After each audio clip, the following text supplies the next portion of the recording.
Alrighty, dudes, finally, as promised, I am going to take you through a diet adherence action plan.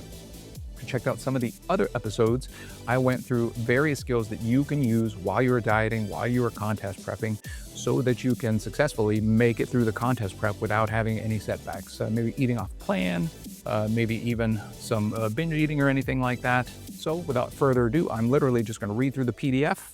Step 0, that is going to be your baseline environmental design.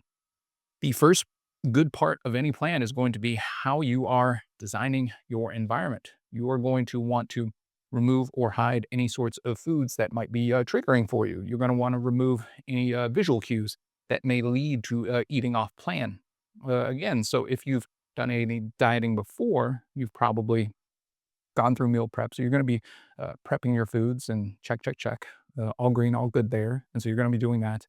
But another thing that I think that gets overlooked with setting yourself up, setting your environment up, is having these crucial conversations with your family members, with your spouse, girlfriend, your kids, coworkers, whoever, that you're going to be saying no a lot more. Got to remember, these people are in your environment too, and they're going to be the ones who are going to be feeling the downstream effects of some of these dieting practices. And setting yourself up by having these conversations, by telling people like, look, I'm going to be saying no for, 3 to 6 months, just a little bit more.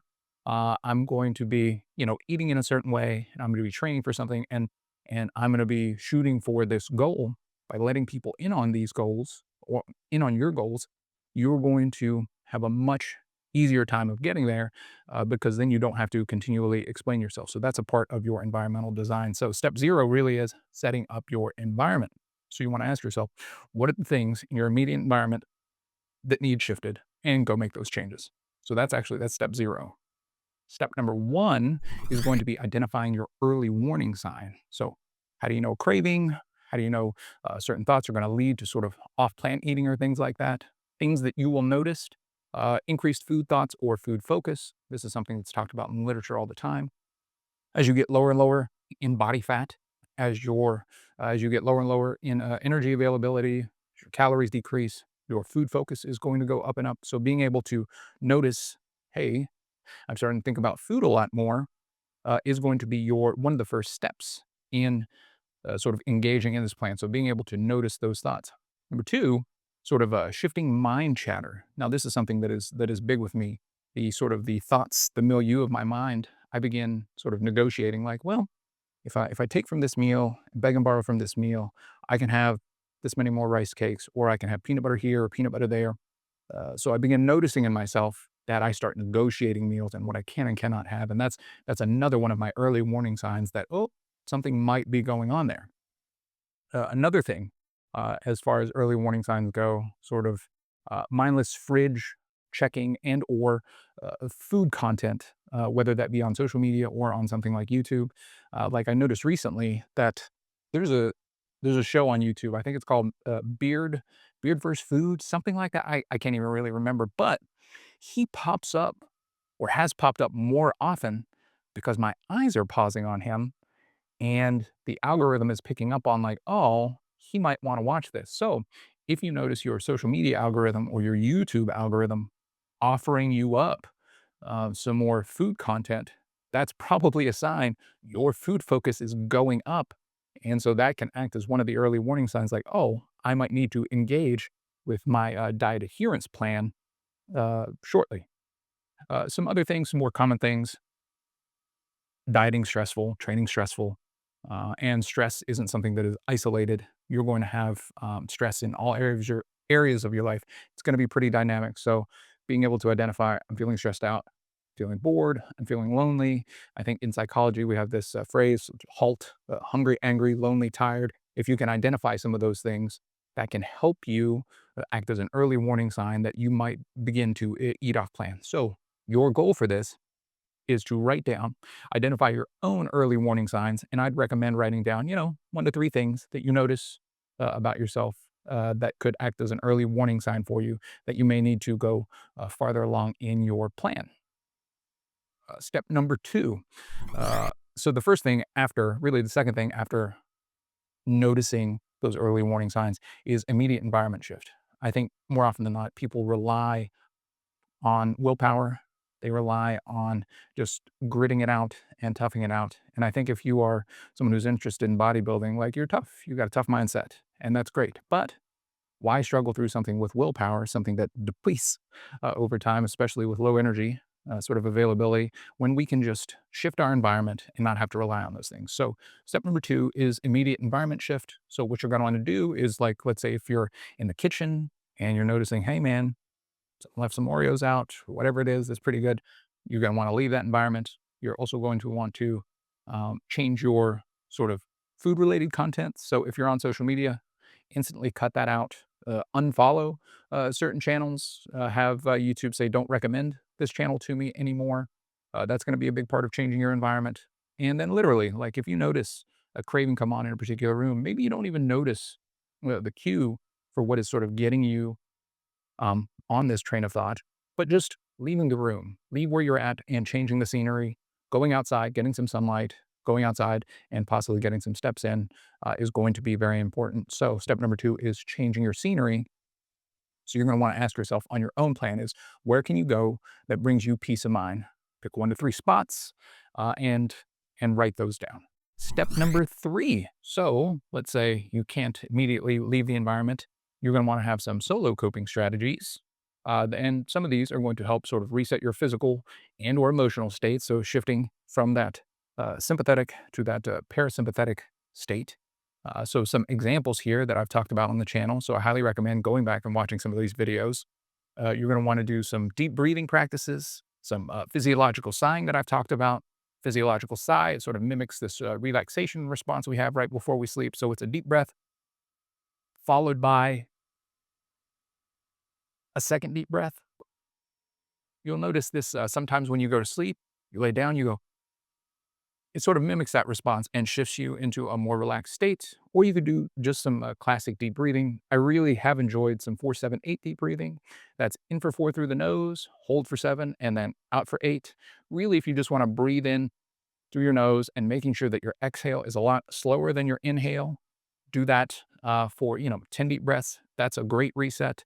Or I like 3 to 5 physiological sighs, and that really helps sort of reset the way I'm feeling in the moment. Also, you can get into some things like some grounding techniques. Really, grounding techniques is a fancy way to say, hey, let's get in contact with the present moment, the here and now, and not into the future whenever we're thinking about our meal or thinking about a previous meal or thinking about some made up meal that we just saw on YouTube. And let's get grounded where we're at right now. And it's as simple as identifying 3 to 5 things with each of your 5 senses and sort of pairing that with the deep breathing. So, what are some things that I can see in this room? Okay, got the key light, got the camera, things like that. Is there anything that I can smell? Is there, what are the things that I can hear? There's an air conditioner going on right now. Hopefully you all can't hear that. Is there anything that I can taste? I've got this freaking, hey, Clear American. It's great stuff, low sodium. Anything I can taste, anything that I can touch, sort of tactile. You can even feel your fingertips. So grounding is literally just shifting your shifting your mind from either the future or the past and into the present. That's really all that is. Not that complicated. And then lastly, like doing some positive self-talk. Now, I'm not one, not all times and places are positive. So I don't think you always have to be positive. But what I mean by positive self-talk is doing a little bit of self-coaching. Again, so to go back to some of my other videos, like my coaching phrases, come on, Josh, you got this.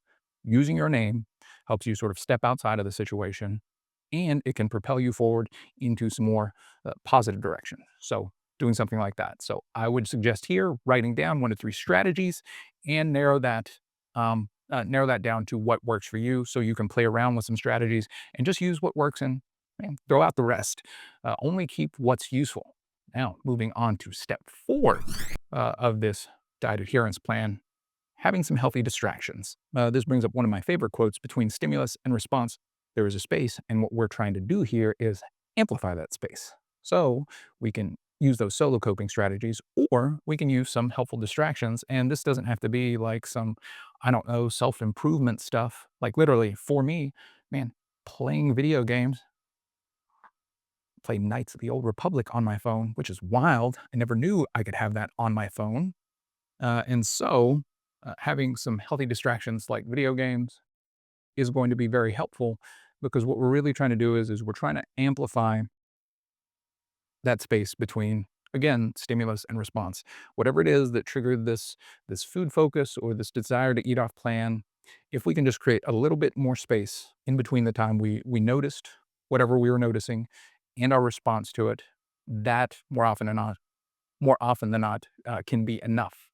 Some other things that you could do here, you could read, you could walk, you can get your steps in, you could play guitar, you could draw, you could do puzzle, you can do whatever.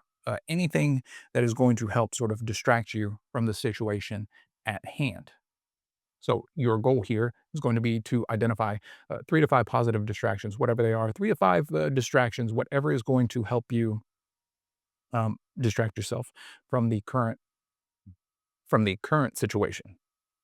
Step number 5, accountability context. Now, this is going to be reaching out to other people before eating off plan. Now, you don't necessarily have to tell them that you're struggling with food focus or you're struggling with your diet or anything like that. This might just be people you like to talk to. This might be a good friend. It might be a lifting buddy. Uh, any number of people could be your coach if you're working with a contest prep coach or anything like that, or a dieting coach. Could be, again, your spouse, could be your girlfriend, just someone. Again, this could also act as a distractor, but someone that you can just talk to. And a bonus, if they know that your big goal is to, get a six pack, diet for a show, anything like that, you can talk to them about your struggle. And a lot of the time, if you tell them, "Hey, I need some help problem solving," or "Hey, I just need somebody to listen," if you do those two things, that'll be more than enough to get what you need out of a particular situation. And then that also benefit to them. They know what you need in that situation, because sometimes we need someone to help us problem solve. Other times we just need someone to listen, and the people in our lives don't know that unless we tell them. So it's really good sort of upfront to tell them that. So having these safe people around. So your job here is naming contact info, identify like 1 to 3 people that you can get in contact with that can, be a nice little distraction. Whether or not you want to talk to them about what you're going through, that's okay. Hey, maybe you all talk about sports or something like that. Doesn't really matter. From there, you want to move on to step 6. Now, these are your professional and community contacts. Now, if I did not emphasize this upfront, this isn't a replacement for mental health services. Please seek your mental health providers if you are struggling with anything sort of clinically diagnostic, body dysmorphias, any sort of disordered eating or anything like that. Engage with your mental health providers. However, in this plan, you can include certain community resources as well. So, number one, if you're working with a coach, absolutely shoot them an email. If you're in text message contact with your coach, text message them, say, "Hey, I'm struggling a little bit." A lot of the time, when we're deeper into a diet, we don't have the carbohydrates we need to fuel our brain, and so we can't think. It becomes harder to think outside of the box.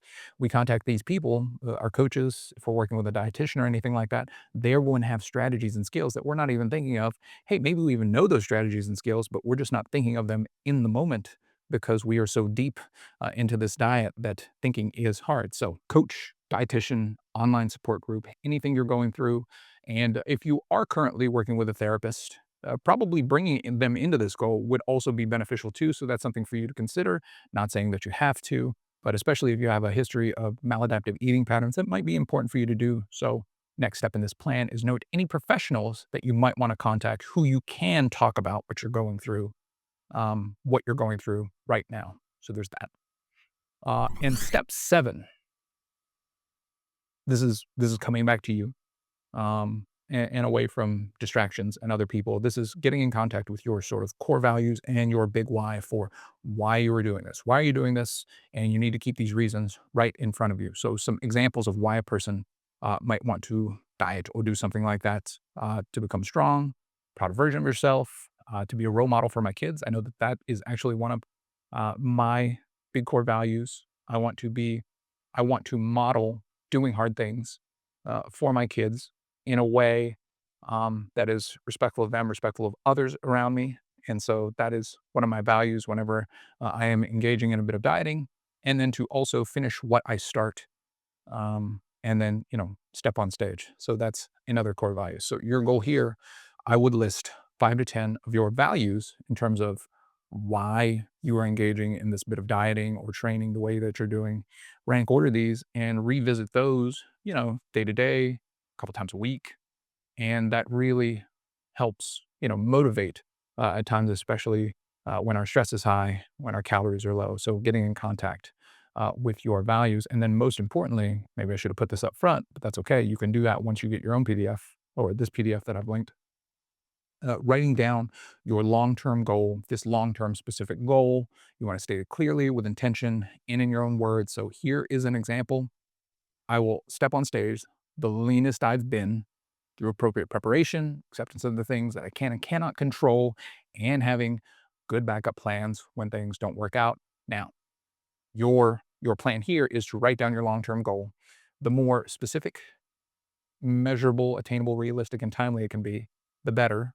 Or, well, according to Eric Helms and what he came up with, realistic, flexible, and timely. So, sort of RFT, which is a really cool acronym.